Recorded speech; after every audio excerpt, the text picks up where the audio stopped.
Donc, on va enchaîner tout de suite avec la communication de Renata Andrade, qui est artiste-chercheuse. Renata Andrade est diplômée de l'Institut des arts scéniques et des beaux-arts de Sao Paulo, ainsi que du master en arts visuels de l'Université de Lille. Elle mène aujourd'hui une recherche en art plastique sous la direction de Anne Cressels à l'Université Paris 8. Sa thèse s'intitule « Le cannibalisme dans l'art contemporain, appropriation de mythes et stratégies d'émancipation ». En tant qu'artiste plasticienne, elle développe également des productions artistiques en lien avec sa recherche académique. Ses travaux ont déjà pu être exposés au Brésil, en Argentine, en France et en Chine. Aujourd'hui, elle nous présente une communication autour d'une œuvre de Rebecca Chaillon intitulée « Incarner la sauvage pour dévoiler la norme, le monstre d'amour de Rebecca Chaillon ». Renata, je te laisse la parole. Merci beaucoup, Samy, pour cette présentation. J'essaie de prononcer bien, mais avec mon accent, c'est un peu compliqué.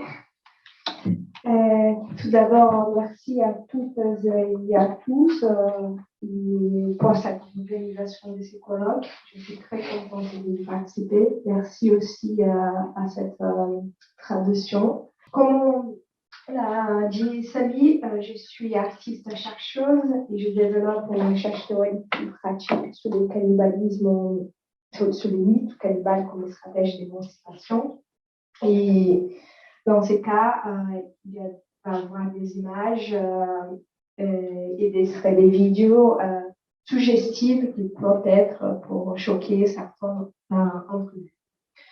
Pour cette communication, nous allons nous pencher sur le travail de Rebecca Chaillon, une artiste performeuse et dramaturge et metteuse en scène française, qui se définit elle-même comme meuf, bi, noire et des 90 kilos. Les discours produits par les autres sources sont encore hors normes afin de questionner et de les contester. Ces deux photos nous montrent clairement comment Rebecca Chaillon s'approprie de ce que j'appelle les mythes cannibales dans ces deux étapes. Les premières, Cannibale, laisse-moi tenir de 2012 et le deuxième, Monstre d'amour de 2015, pour l'évolution de la première performance. Et mon hypothèse est que Rebecca Chaillon s'est mis en scène son propre corps censuré et hors norme en relation avec les mythes cannibales afin de mettre en évidence et de questionner les préjugés qui collent à la peau des corps noirs. Dans ces deux œuvres de Rebecca Chaillon, elle s'est mise en scène en face du corps blanc, svelte, socialement désiré et désirable de sa partenaire et de scène Élysée Montaigne. Et par cette simple confrontation, elle met en lumière les normes qui discriminent les corps acceptés et les corps censurés. D'un côté, il y a les corps d'Élysée, corps blanc, mince, dans la norme, bon pour être consommé. Et l'actrice apparaît sur la scène nue. Elle a parlé de son désir d'être mangée, dévorée. Je la cite, de ce qu'elle a utilisé dans les spectacles. Et de l'autre côté, nous avons le corps de Rebecca, vu comme hors norme. L'artiste joue sur les clichés associés à son physique, nous amenant à activer des références liées au mythe cannibale, les corps non civilisés qui dévorent l'autre. Nous pouvons ainsi partager métaphoriquement cette mise en scène en deux parties, avec les corps qui mangent et les corps qui sont mangés. Les spectacles questionnent la censure sexuelle générée par la norme. En effet, si le corps de Chaillon est censuré, son désir sexuel est tout aussi soumis à la norme. La dévoration du corps de sa partenaire souligne ainsi son goût pour cet corps défini comme désirable. Monstre d'amour dévoile et conteste cette double censure sur les corps et sur les désirs à travers la pression du mythe cannibale. Sur scène, Chaillon insiste sur ce point à travers cette citation qu'on voit ici, dans laquelle elle questionne la construction normée de son désir. Pour comprendre les enjeux et l'évolution du mythe cannibale, nous pouvons nous appuyer sur le travail de Frank Lestringant, dans son livre Cannibale, grandeur et décadence de 1994. Il explique comment cette mythe a été créée quand Christophe Colomb il arrive dans l'asile des Caraïbes et qu'il a entendu le peuple de la région manger des humains. Il a fait des liens avec des cartographies de l'époque. Ainsi, il comprend les noms cannibales liés à la racine latine canis, à la place des calibres. Pour cette erreur phonétique, il réactive les mythes des cynocéphales, bonjour d'humains avec des têtes de chiens.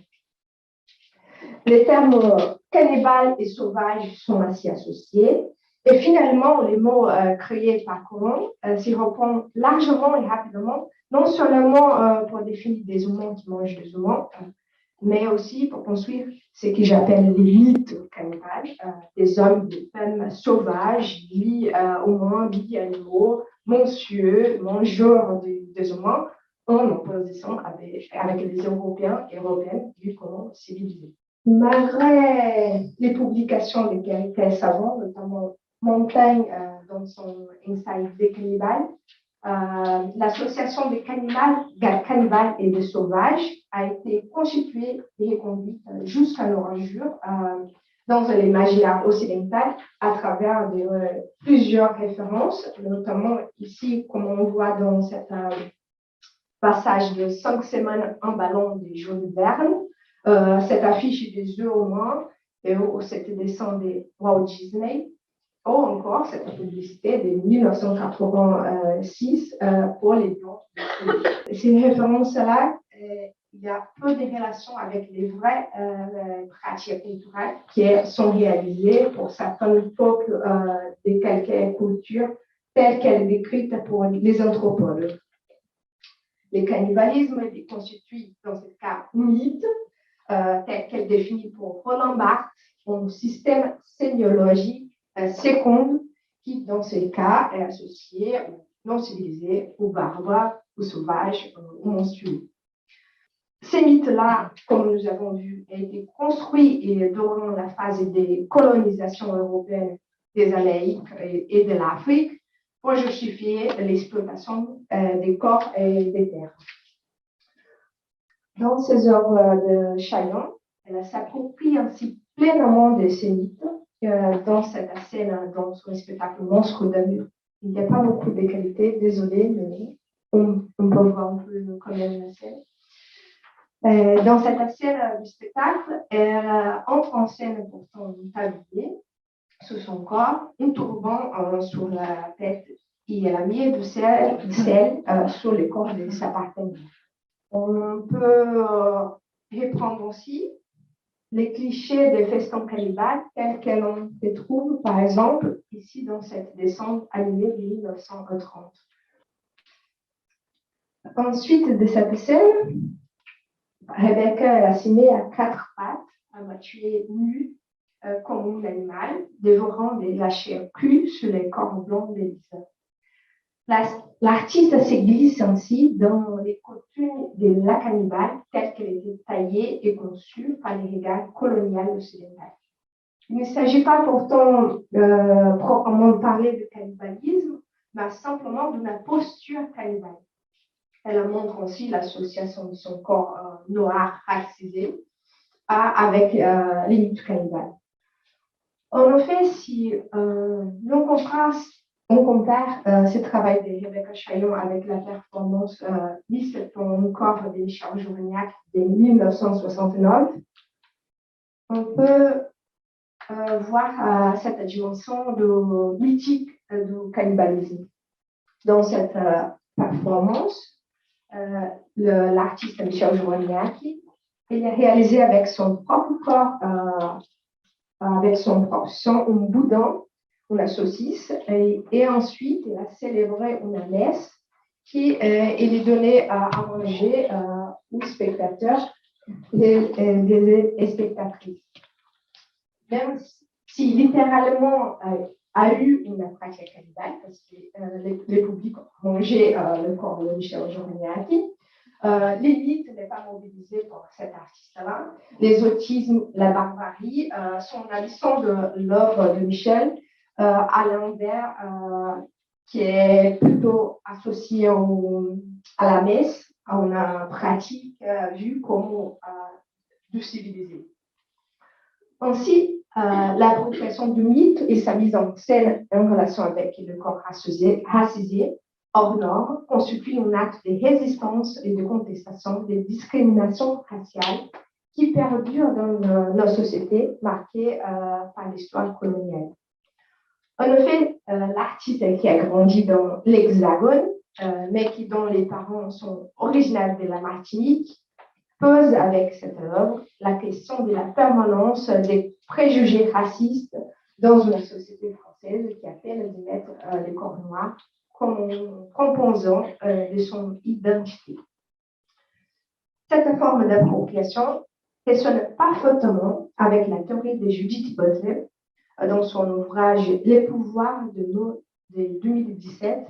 Dans son livre, l'auteur s'interroge sur les pouvoirs performatifs qui gagneraient, je la cite, celui qui s'approprie les termes même par lesquels ils ont été insultés afin de les vider de leur charge d'obligation.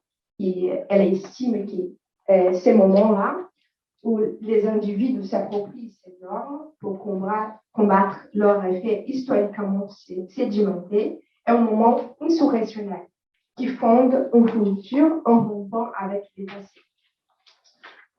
En incarnant la cannibale telle qu'elle était mystifiée dans la culture occidentale, Rebecca Chaion fait les siens ces mots injurieux qui devient, pour reprendre à nouveau les termes de Butler, un instrument de résistance. Chaion n'est pas seule à travailler de cette manière des stéréotypes racistes. Dans la gravure Benix Act de 1997 de Kara Walker, une afro-américaine née en Californie, joue de la même manière avec les mythes cannibales. Là encore, si on a fait un noir qui devient un corps blanc, là encore, l'association du mythe cannibale monstrueux à la menace est flagrante et permet à l'artiste de montrer les aspects les plus grotesques. Vanina Guéret, dans son article Violence dans l'œuvre de Kara Walker, 2010, évoque les caractères émancipateurs des œuvres de Walker à cet âge. Je la cite, à force d'exagérer les stéréotypes, donc les actions sont des réalisations des pires cauchemars de la suprématie blanche, Walker dévoile leur provenance. Ce sont des fictions, des constructions fantasmatiques, des histoires qui s'y sont racontées les blancs afin de justifier la violence exercée. En s'appropriant les préjugés racistes qui associent notamment les noirs ou sauvages ou cannibales, ces artistes ouvrent ainsi alors des constructions. L'œuvre de Kara Walker apporte aussi un autre élément pour notre analyse du travail de Rebecca Chaion. En effet, dans cette gravure, on voit les publics au premier plan qui voient cette scène principale de cette femme noire en train de manger la petite fille blanche. Et cet élément est aussi les mêmes au cadre du spectacle de Chaion, qui c'est une salle de spectacle. Il permet à l'artiste d'insister sur les caractères artificiels de ces mythes cannibales. Celui-ci est en effet une construction inventée pour un public et au lac cannibale, risqué dans les regards de ceux et celles qui veulent les voir de cette manière. Dans cette deuxième partie du même spectacle Monstre d'allure, dans cette scène, on voit l'artiste qui s'installe pour se fabriquer une sorte de déguisement avec l'aide d'un miroir et des outils de maquillage. Et le modèle sur elle-même, une bouche surdimensionnée. Elle s'épand les visages en marron foncé et se déshabille totalement. Elle accentue ainsi certaines caractéristiques du mythe cannibale, tout en passant au fonctionnaire de la déposition de Issei Sagawa, un japonais qui, dans un fait divers sordide, a mangé un jeune étudiant à Paris. Après avoir fini son déguisement des cannibales, elle défile sur le podium, qui c'est la table qu'elle utilisait pour se maquiller. Elle monte sur cette table et elle défile. Et là, c'est l'occasion pour elle aussi de souligner les caractères artificiels de ces mythes en les confrontant à l'effet réel, mais aussi d'associer son image racisée à celle du mythe. L'artiste montre ainsi qu'il y a plus cannibale que cannibale. Au terme de ce défi, Rebecca Chagnon, elle marche en direction du corps couché par terre, le corps d'Élise, et elle la prend dans ses bras. Il est intéressant de remarquer que dans cette deuxième scène de spectacle, elle ne mange pas comme elle a mangé avant, mais là, elle la prend dans ses bras.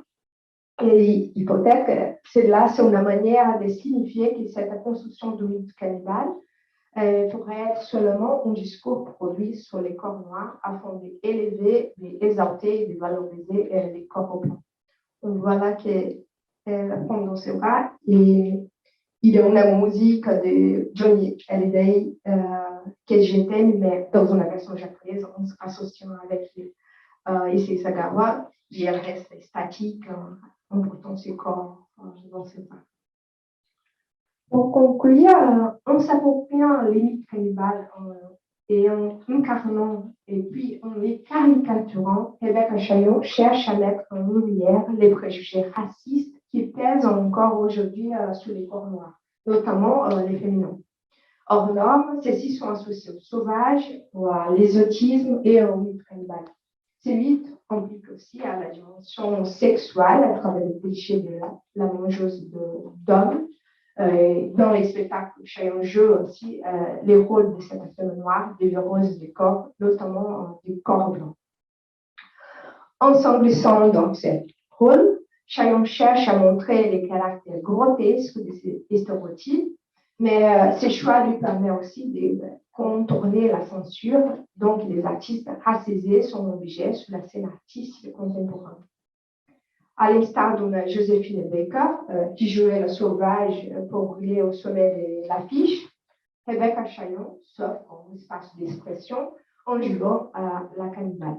Les spectacles et la performance que nous avons étudiés ici étaient présentés en nombreuses villes en France et son dernier spectacle, qu'on voit ici dans la photo, Carte noire nommé Désir.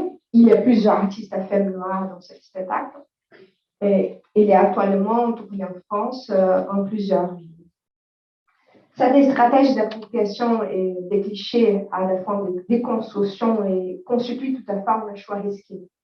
En effet, si Joséphine Baker contribue à faire exister la femme noire dans la scène artistique française, elle a aussi conduit à une certaine persistance des clichés. En tout cas, c'est qui témoigne à plusieurs femmes noires, notamment dans le documentaire Modèle noir et Regard blanc. S'il est impossible de trancher ces débats, Judith Butler penche toutefois en faveur d'un disque incontournable. Dans les dernières lignes de son livre, Les pouvoirs de l'homme, elle estime qu'en effet, les discours insurrectionnels, c'est-à-dire l'appropriation des discours d'haine par les personnes visées, devient la réponse nécessaire, je la cite, au risque que nous prenons en réponse au risque que nous fait courir. Je vous remercie de votre attention.